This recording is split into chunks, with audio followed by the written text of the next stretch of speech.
গণতন্ত্রের অতন্দ্র প্রহরী, স্বাধীনতার সার্বভৌমত্বের প্রতীক দেশনেত্রী বেগম খালেদা জিয়া দীর্ঘকাল ওদের নির্যাতিত হয়ে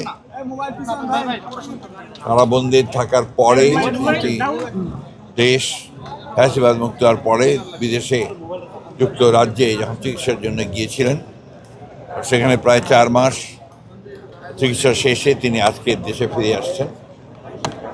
এটা আমাদের জন্য, গোটা জাতির জন্য আজকে একটা আনন্দের দিন।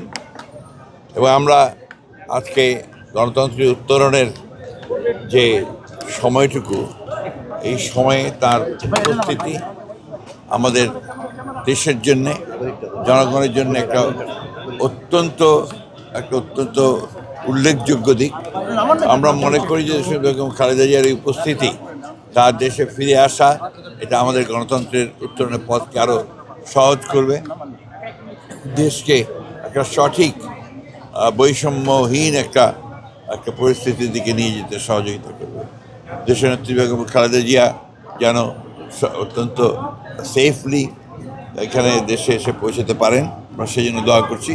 এবং দেশবাসীর কাছে এই দোয়া চাইছি যে দেশবাসী তার সুস্বাস্থ্যের জন্য দোয়া করেন এবং দেশবাসী যেন গণতন্ত্রে ফিরে যেতে পারে, তার জন্য একটা পথ সহজেই আমরা অর্জন করতে পারি, সেই আহ্বান আমরা জানাচ্ছি।